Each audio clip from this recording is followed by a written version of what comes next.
All right. Well, just about nothing is clear with regards to what the Pac 12 media deal is going to look like, but one thing is abundantly clear. Are Locked On Pac-12, your daily podcast on the Pac-12 Conference. It's the Locked On Podcast Network, your team every day.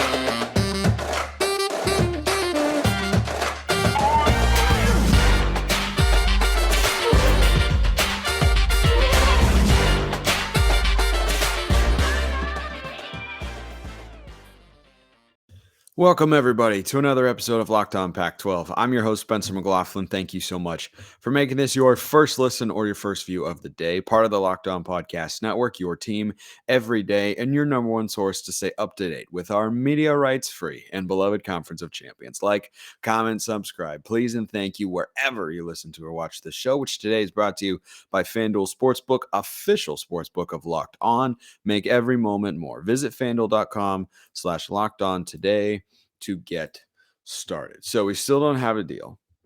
One is not expected till the end of May, but do we really believe that it's going to come sometime in the end of May or early June? There's this old John Mulaney line that it's not even that old, really.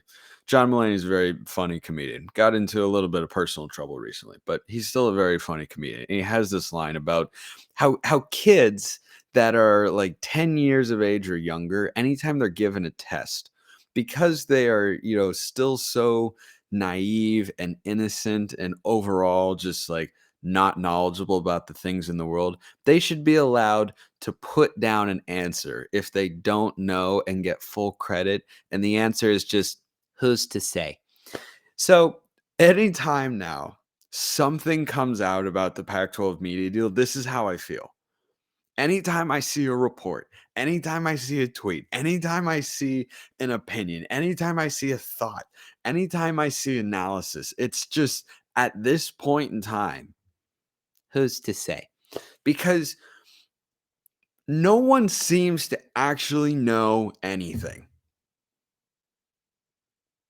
Yeah, I let that sink in there for a moment because this is the one thing that is becoming abundantly clear over and over and over and over and over and over again. So last weekend, I think it was on Friday or so, and I debated talking about this, but I was like, you know what?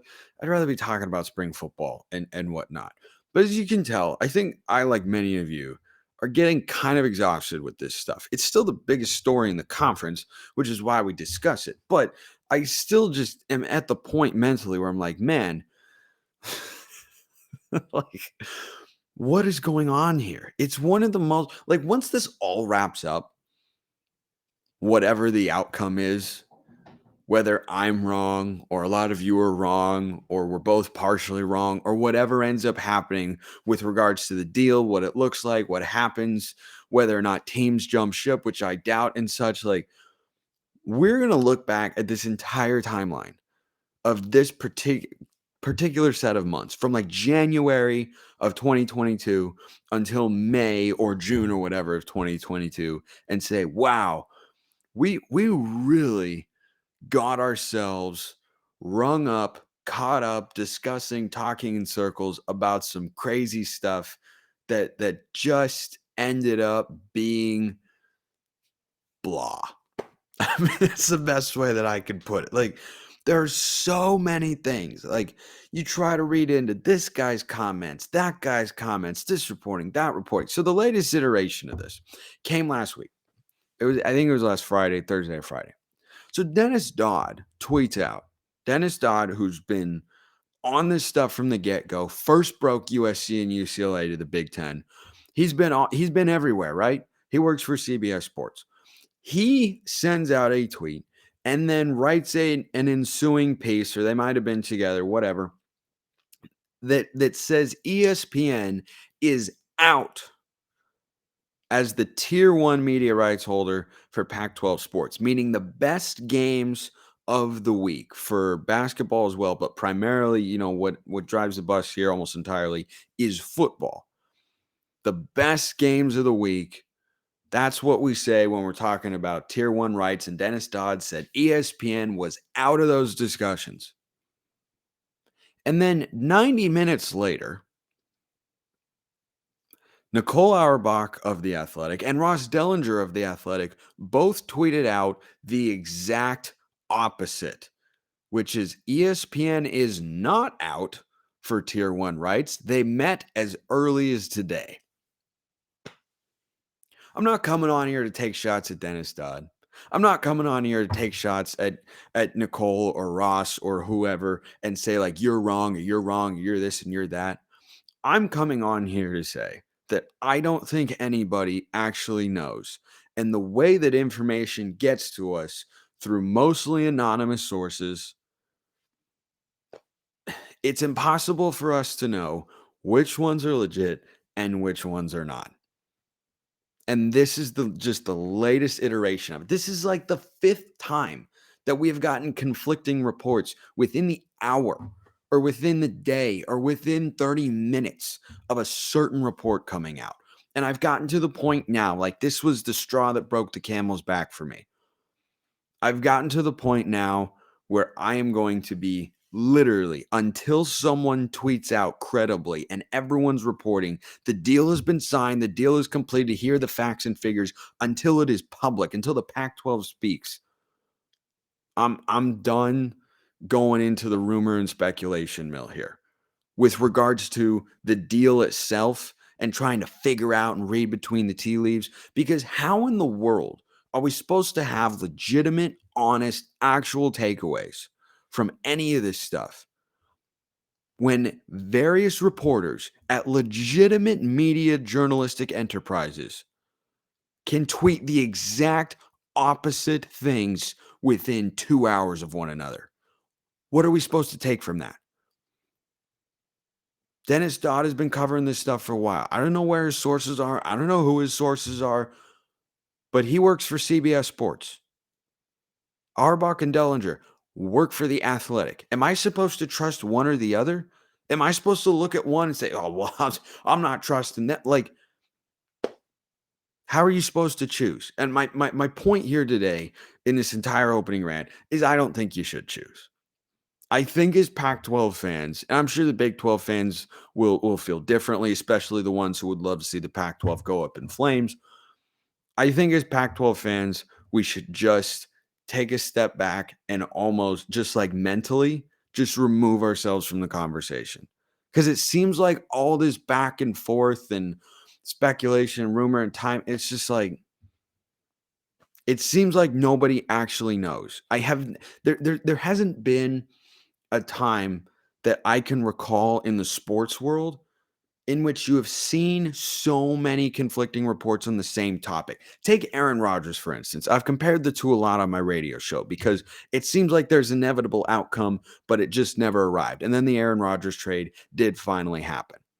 So when Aaron Rodgers speculation was flying about and shows like, this one or big sports talk radio shows and TV shows and all that sort of stuff were debating it, they weren't dealing with Adam Schefter tweeting out Aaron Rodgers wants to be traded to the Jets, and then Ian Rappaport 30 minutes later tweeting out Aaron Rodgers does not want to be traded to the Jets. Like, that doesn't happen, right? And you can go down whatever particular rabbit hole you want. It's the Big 12 pushing stuff. It's the Pac-12 pushing stuff. It's ADs, it's presidents, it's reporters. It's, so-and-so's pushing a jet. You say whatever you want, believe whatever you want. I have no inclination as to which one is actually correct. But what I do know is that at this point in time, until we actually see some concrete material evidence here, nobody actually knows.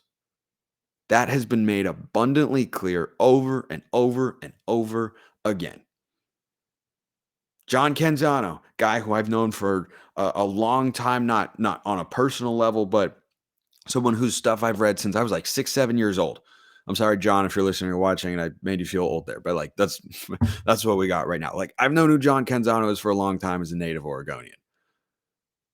He has tweeted and said things that have turned out to not come into fruition. Do I think he was making it up? No.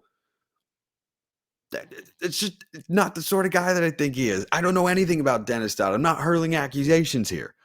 I'm just saying that everybody, like, the misinformation that's out there, the sources, the speculation, the rumor, it's all just coming to this point where we don't have concrete, hard, actual data and facts to report. And going off anything else at this point in time, I think has just kind of played itself out to where I could, come on this show every day and try to get the most attention possible from all of you and many others out there if I wanted to. But it just doesn't feel like it has any more teeth to it until the deal comes into play. So, how was that for an opening rant? All right. Well, I've got plenty more, including, quite honestly, what to make of the delay, which is indeed here. Because the delay is something concrete. It's something that's factual. And then a suggestion from John Wilner that let's just say I wouldn't get your hopes up on that front. But if you're a sports betting fan, I would get your hopes up about going to FanDuel because you can make a fast break to FanDuel during the NBA playoffs. Right now, new customers can get a no-sweat first bet up to $1,000. That's bonus bets back if your first bet doesn't win. No better place to bet all the playoff action than America's #1 sportsbook. They've got great promotions every day, a safe and secure app. You get paid instantly, easy to use. Visit FanDuel.com/lockedon. Get a no-sweat first bet up to $1,000. That's FanDuel.com/lockedon. FanDuel, official sports betting partner of the NBA. So let's operate in the realm of things we do know right now. What we do know is the Pac-12 doesn't have a deal, so we can go off of that. But with regards to who's going to be involved, I'm just going to wait for the deal at this point. I think we've gone through every potential possible outcome there. But a couple things here with regards to the delay that's going to run through the end of May. I think an important difference that Josh Neighbors and I have Locked On Big 12 have mentioned and hinted at before is the Big 12 extended its previous deal just with different teams, so they adjudicated the dollar figures accordingly. But they did not negotiate a new deal, which is part of the reason the Pac-12 is taking longer because they're negotiating a new deal.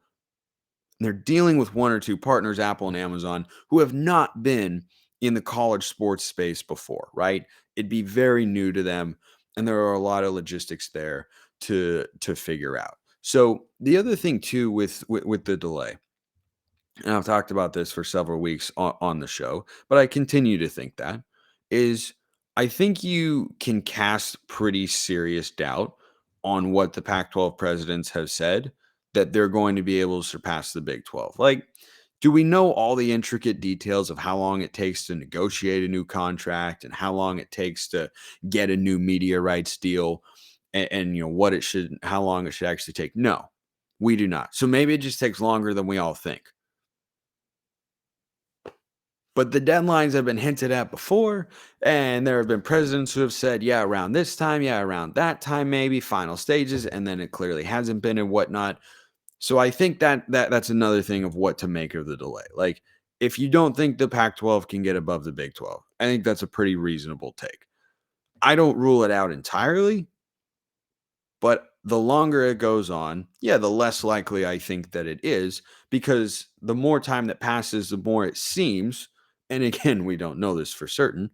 I am not reporting anything here because I am not a journalist. I am an opinion host. The more time goes on, the more it seems like they're trying to find the right combination, the right sort of deal to be able to get within striking distance at least, or maybe, in their view, they feel like they can surpass the Big 12. That would be a home run at this point. We'll just have to wait and see. But so John Wilner had a couple of suggestions on a recent episode of the Wilner and Canzano podcast, which is always an entertaining listen. I tune into him pretty regularly. So one thing that he said with regards to the delay is that they are under the impression, and they've got like actual sources within the Pac-12, and I think this is a pretty standard one, right? It's not the the back and forth I was talking about earlier with regards to ESPN and they're in, they're out, like who knows and whatnot. But they said that the conference approved up to 4 teams for expansion, up to 4. And John Wilner said that they might be going back and forth with regards to schools and their interest and their ability to join the Pac-12, the presidents and whether or not they like this school, and then the TV networks and whether or not they would be an accretive addition to the conference and the value of its media rights deal. I doubt that. I doubt that because I don't think that there are that many combinations of schools that could dramatically shift the calculus for TV networks at Apple or Amazon or ESPN or Fox or CBS or USA Network or the CW or Ion TV or anybody else. Just go down the list. I probably missed some people that we've mentioned over the course of the last several months and whatnot. But look, is it possible? Yeah, sure. No, it's definitely possible. But for those of you who would like to see the Pac-12, and I know there are a few of you out there, go to 14 teams. I think the conference giving approval to go to up to 4 doesn't mean that they're going to go to 4. I do find it intriguing that they're open to adding that many schools. I think Tulane would be a name to watch for on that front because they're still currently in the American Conference and looking like one of the biggest football brands after their Cotton Bowl victory over USC left in that conference, with UTSA leaving and Houston leaving and Cincinnati leaving and UCF leaving. Like, American Conference got gutted by the Big 12. Then the American went shopping in Conference USA. Conference USA is pulling up some schools from the mid-major and FCS ranks in Sam Houston and New Mexico State. So, there's a lot of reshuffling ongoing on that particular front. But I don't know that there are that many schools. And again, I don't know how long this process takes, right? Like, evaluating a school, determining whether or not they're a fit for your conference, then going back to the president saying, would you like this institution? And then going to the TV networks and saying, this is how much they're worth. And then probably going back to the presidents and saying, this is how much they say they're worth. What do we think? Trying to find that right combination of 4. I don't suspect they're going in that direction. And frankly, I don't think they need to. The ACC's got more than 12 schools. I'm pretty sure they're at 14. It's either 14 or 16, but I'm pretty sure the ACC's at 14 schools. The Big 12 is going to 12. I don't think the Pac-12 right now needs to be looking at a number beyond 12. I think that's kind of the right zone for them to be in. But I also feel that if you were really trying to find that right combination, like it just can't be that. I don't think there are that many different right combinations, if that makes sense. Like, San Diego State is in no matter what, right? So if you're talking about putting together a combination of 4 schools and just trying to find the right one to make things change, none of the schools you're looking at are going to dramatically shift the value, right? There was a piece from a former VP of programming at Fox Sports a while back who said, yeah, adding SMU is, quote, as fine as of an idea as I've heard. Talked about how they could maybe up the number a little bit just by lieu of being in the Dallas-Fort Worth area, even though they're not the biggest football brand out there. But like, if San Diego State and SMU, which I've long said are the top 2 options for the Pac-12, if those are clearly your top 2, you're looking for a pair of 2 other schools. And I just don't see how they're trying different combinations there to find the right one that's going to suddenly make it, radically different on the conference front. So I wouldn't get too over the moon about that particular concept. But also, as I talked about for the first 10 minutes on today's show, what does anybody know?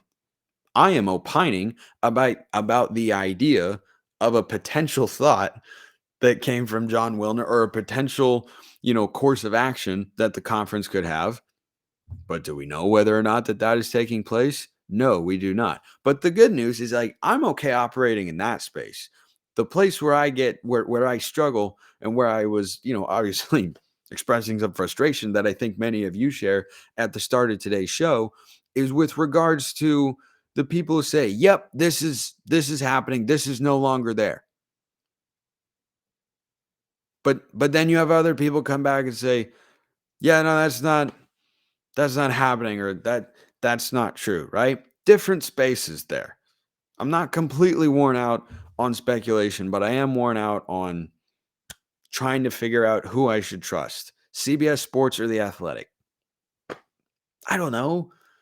It's like saying, do you like a cowboy bacon burger or do you want like a black and blue cheeseburger? It's like, well, wait a minute. Why do I have to say one is better than the other?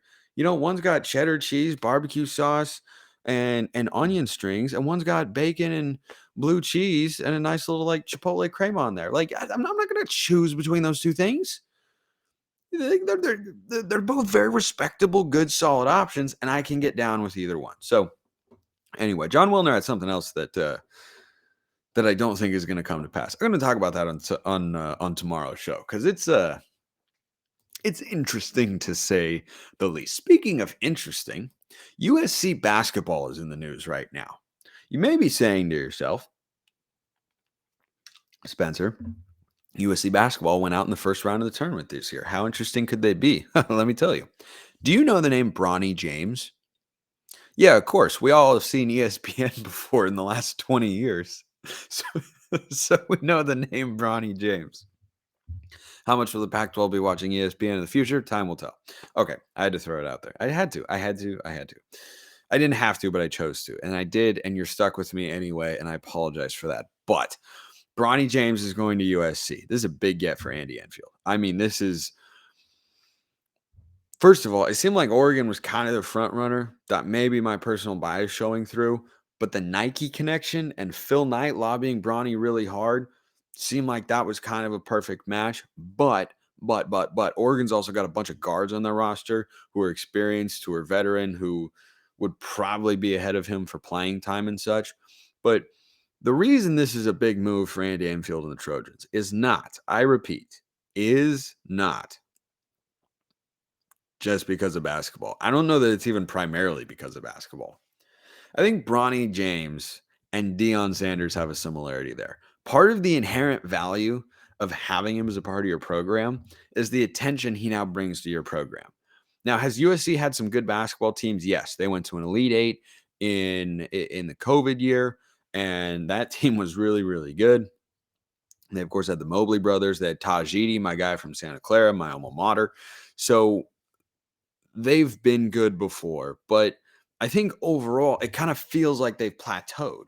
But now you add Bronny James into the mix. And if you're Andy Enfield, I think what you're doing more than anything is raising the profile of your program, right? Bronny has garnered 5-star status now as a combo guard, might be a high pick in the NBA draft, but just say it out loud. LeBron James kid playing basketball at the collegiate level in Los Angeles. Now, from a basketball brand standpoint, yeah, USC is the number 2 basketball brand in the city. Number 1 football brand, number 2 basketball brand, of course, UCLA. But nothing says raise your profile, get on people's radar, make an impact, be splashy, have attention, have hype. People are going to want to come and watch USC basketball now, right? And I mean, they get some good crowds at the Galen Center, no doubt. But Bronny James ups the interest level in ways that high-profile recruits that you haven't heard of until they commit to your school just can't. And I think that's what makes it such an intriguing move for Enfield and the Trojans. We're going to talk about that more on tomorrow's show with Mark Holkin of Locked On USC. Make sure you tune in. Appreciate everyone listening. See you next time and have a wonderful rest of your day.